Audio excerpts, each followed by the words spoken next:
Gang. Well, President Obama acknowledging what he calls, quote, legitimate philosophical differences over a stimulus plan. For more, we are joined by Republican Congressman Jeff Flake of Arizona. He came out of that meeting with the president that Peter was speaking of earlier. So give us a nutshell, Congressman. Good to see you again, by the way. What is the key fundamental difference between you guys and the president?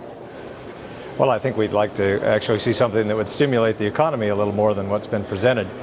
We told the president that we've had very little, if any, influence on the bill as it's gone through the House and the Senate.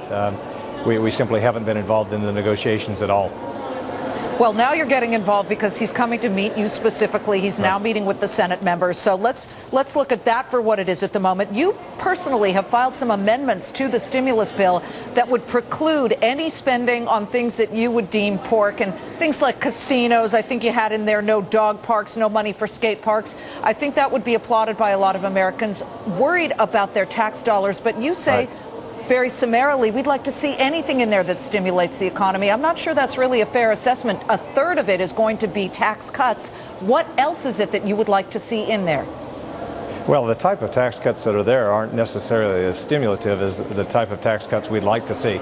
We'd like to see a cut in the corporate rate, increased depreciation, cut in capital gains, some things that would quickly add capital, and we simply don't see much of that there. And then the spending side of it, it's just loaded up pretty big on basically just a kind of a grab bag for whatever the other party has wanted in Congress for a long time.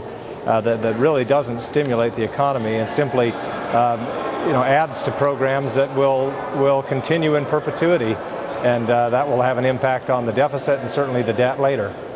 Congressman, you're in the minority. Obviously, the Democrats control not only the White House, but both houses of Congress. So what do you do? If there's something you don't like about the bill, what can you do to stop it?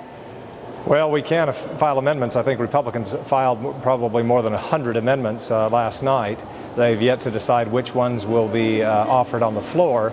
I've offered nearly a dozen myself, but my guess is that very few, if any, Republican amendments will be allowed. So this has been a process where it's been difficult to have an impact on. So all we can do is really go out in the press and say, do you really want to saddle future generations with this kind of spending when it's really not going to stimulate much other than maybe in the case of $50 million for the National Endowment for the Arts, a little more creativity. Yeah, certainly not much economic benefit. There was also, I believe, about $4 billion for the neighborhood stabilization plan, which already got $4 billion last year. We know that there are things in there that are not very palatable, but Congressman, what do you say to, say, for example, Mark Zandi, who is a Republican economist? He was an informal economic advisor to John McCain, who said that it's actually tax cuts that put back the worst return for stimulation as it pertains to the economy, that for every dollar given in tax cuts, only 30 cents gets back because businesses aren't guaranteed that they would spend it, yet big infrastructure projects, sort of shovel-ready projects, like building bridges and fixing highways, might then stimulate much more, putting back about $1.56 into the economy. Well, if you believe that standard that he's put forward, then you'd have to question why the infrastructure programs really aren't funded until, or won't be implemented until a year or two or three from now, or four. Yeah. So very little of the infrastructure spending will actually occur now. And in terms of tax cuts, obviously some tax cuts have a quicker effect than others. If you cut capital gains, for example, that moves money around a lot faster than other types of tax cuts. And infrastructure spending in private businesses going way down because people are hunkering down for the recession. Right. The amount of money that lobbyists in Washington have spent has never been higher. So it's topping $3 billion. It has become lobbyist fever inside the Beltway. What does that indicate to you?